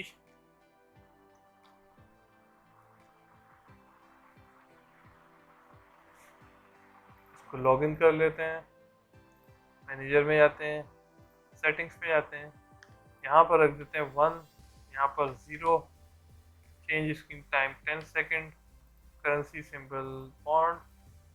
ठीक है, प्रिंटर सेटिंग्स में हम दे देते हैं वन नोट, इस पर दे देते हैं पॉजिटिव, इस पर दे देते हैं माइक्रोसॉफ्ट पीडीएफ, कैश और printer positive, number of receipt 2, default point yes, enable stock, enable weight, enable logout हटाते हैं, कीबोर्ड रख लेते हैं। उसके बाद मैं सेव पे क्लिक करता हूँ तो ये सेव दिखा रहा है। ठीक है, अब सेव होने के बाद जो है अब मैं देखता हूँ कि ये सेटिंग्स वापस लोड होती हैं भी नहीं होती। अभी ये जो टैब पेजेस में ये बेनिफिट है कि आपने जो चीज़ जहाँ छोड़ी थी वो वहीं पर ले आएगा वापस फॉर्म खुलवा के। तो अगर ये सेटिंग अभी तो हम चेक करने के लिए कर रहे हैं कि हम इसको पूरा क्लोज करते हैं कि एक्चुअल में ये सेटिंग अब दोबारा लोड होती है या नहीं होती, हम वो देख लेते हैं। तो कभी वो लोड नहीं हुई थी, वो बेसिकली वहीं पर रह गई थी जो लास्ट टाइम आपने जो काम छोड़ा था यहाँ पर, तो वो एक टाइम लोड हो गया, सारे कंट्रोल लोड हो गया, वो दोबारा लोड नहीं हो रहे, बस वो खाली व्यू करा रहा हूँ, मेन पे ही वो लोड हो रहे हैं और कहीं पर वो लोड नहीं हो रहे। और कहीं पर हमें लोड कराने की या चेंजेस कराने की इफेक्ट दिखाना होगा तो हम वो खुद कर लेंगे। तो ये देखें अब ये जो टेक्स्ट फाइल है हमने सेव की थी वो बन गई और वो रीड करके ला रहा है। 010 फॉन्ट सिंबल दिया, प्रिंटर नेम में हमने ये सब दिए और ये सेटिंग्स। अगर ये आपको देखनी है कि टेक्स्ट फाइल में किस तरह आ रहा है डेटा, तो अब हम देख लेते हैं अपनी फाइल्स के फोल्डर के अंदर जाके कि वहाँ पर डेटा फाइल्स कितनी बनी है। तो ये रही आपकी जो मैंने सारी टेक्स्ट फाइल क्रिएट की और जिनको वो रीड कर रहा है। अगर इसको हम वो करते हैं किसी को ओपन, तो इसको मैं नोटपैड पे ओपन करता हूँ तो ये पॉजिटिव दिखा रहा है A4 प्रिंटर पे। ठीक है, एक्टिव 100 पे जाता हूँ तो ये फॉल्स लिखा हुआ जा रहा है, ठीक, चेक बॉक्स था। इसी तरह करेंसी सिंबल पे जाता हूँ तो ये फॉन्ट सिंबल यहाँ राइट किया हुआ है। अब इन्हीं को वो रीड कर रहा है नेक्स्ट टाइम। ठीक है, तो ये काम भी मेरा कंप्लीट हो चुका है। तो मैं इसके बाद हमारे पास क्या काम है, शॉप इंफॉर्मेशन है, इंपोर्ट प्रोडक्ट है, ईमेल सेटिंग। अब ये मैं इंशाल्लाह नेक्स्ट वीडियो में कंटिन्यू करूँगा, जिसके अंदर शॉप इंफॉर्मेशन का टेबल बनाऊँगा और उसको सेव कराऊँगा इसी बटन से। फिर इंपोर्ट प्रोडक्ट का भी करूँगा, ईमेल सेटिंग्स का भी करूँगा। तो ईमेल सेटिंग करूँगा, कोशिश करूँगा कि ये नेक्स्ट वीडियो में ये तीनों चीज़ें सेटिंग्स का सारा काम हो जाए। ठीक है, इसके अंदर ये कि शॉप इन्फॉर्मेशन एक टेबल बनाऊंगा एसक्यूएल का, इसके अंदर शॉप इन्फॉर्मेशन सेव होंगी। इसी तरह इंपोर्ट प्रोडक्ट का बनाऊंगा जिसके अंदर आप ब्राउज करेंगे, यहाँ से इंपोर्ट, ये इंपोर्ट प्रोडक्ट का मतलब है ब्राउज, और जब सेव पे दबाएंगे तो वो प्रोडक्ट्स सेव करा देगा। मगर फिलहाल आई थिंक ये मैं नहीं बनाऊंगा, इंपोर्ट प्रोडक्ट का काम नहीं करूँगा, क्योंकि इसके लिए मुझे नीड होगी प्रोडक्ट्स के टेबल की, कैटेगरी के टेबल्स की, उन सब चीज़ों की नीड होगी। तो अभी मेरे पास वो टेबल नहीं है, और वो टेबल मैं आगे बनाऊंगा जब मैं यहाँ के लिए पहुँचूँगा। जब मैं जैसे कॉन्फ़िगरेशन में मैंने ई पोस्ट के लिए रखा था, ये ई पोस्ट के लिए, क्योंकि यहाँ पर कैटेगरीज बनेंगी, प्रोडक्ट्स बनेंगी, उसी वक्त टेबल्स बनाऊंगा सारे कुछ। तो वो फिर जब वो बनेंगे तो उसके बाद जाके वो इम्पोर्ट होगा। तो इम्पोर्ट का हम इसको यहाँ ऐसे ही एम्प्टी रहने देंगे, हम जाएंगे तो उसके बाद back to email setting. Email settings में भी हम एक टेबल बनाएंगे जिसके अंदर आप कस्टमर जैसे पेपरलेस, अक्सर लोग पेपरलेस यूज़ करते हैं, तो हम पेपर यूज़ नहीं कर रहे ट्रीज को बचाने के लिए और बहुत सारी चीज़ों के लिए जो एक चलती है थ्योरी। तो उसके लिए कि फिर वो जब भी प्रिंट हो तो वो कस्टमर की ईमेल लें और उस ईमेल पे फॉरवर्ड कर दें। ठीक है, या कोई एडवर्टाइजमेंट के लिए, मार्केटिंग के लिए करना चाह रहा है तो कस्टमर जब सेव होंगे, कस्टमर का टेबल बनेगा, सब कुछ बनेगा, तो वो मार्केटिंग करना चाह रहा है तो वो अपनी किस ईमेल से कितने लोगों को ईमेल कर रहा है, क्या कर रहा है, तो वो सब यहाँ से हम यहाँ पर पहले सेटअप कर देंगे उनकी सारी ईमेल्स। एक से ज़्यादा भी ईमेल अपनी शॉप वाला वो रख सकता है कि किस किस सारी ईमेल्स यहाँ सेटअप कर लें। ठीक है, तो नेक्स्ट वीडियो के लिए मैं कोशिश करूँगा कि जितना जल्दी, मतलब कि नेक्स्ट वीडियो इंशाल्लाह मैं कोशिश करूँगा कि अब गैप ना दूँ, मैं वीडियोस कंटिन्यूस बनाऊँ। और ये कि मैं असल में बिज़ी था एक प्रोजेक्ट में, तो अभी भी वो कंप्लीट नहीं हुआ, मगर वो इसी तरह का एक प्रोजेक्ट है, मगर थोड़ा सा एडवांस है। ठीक है, अगर चले मैं आपको वो दिखा भी देता हूँ तो वो देख भी लें कि वो कैसा है। मैं आपको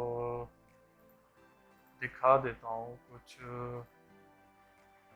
इस तरह में यहाँ से, क्योंकि वो 7 प्रोजेक्ट में किसी के लिए बना भी रहा, उससे एक एक कंप्लीट होगा तो मुझे वीडियोस बनाने में भी आसानी होगी कि मैं आपके लिए क्या बनाऊँ। तो अब मैं ये रन कर रहा हूँ, जैसे ये प्रोजेक्ट जो मैंने बनाया ये इसी तरह बेसिकली सारे कंट्रोल लोड होते हैं, हर चीज़ इसमें प्रिंटिंग का भी काम हुआ हुआ सब कुछ। तो ये कंपनी एक उसके लिए बना रहा हूँ। तो अब ये जो लोड हो गया 1 2 3 4 मैंने ये दबाया, तो अब ये जो है कुछ कह देंगे इस तरह कैटेगरीज लोड होके आ गई। ठीक है, कैटेगरीज लोड होके आ गई। फिर उसके बाद मेरे पास मैनेजर है, मैनेजर में इसमें बहुत सारी चीज़ें हैं जैसे सेटिंग्स, एक्स्ट्रा, रॉयल्टी, प्रिंटर।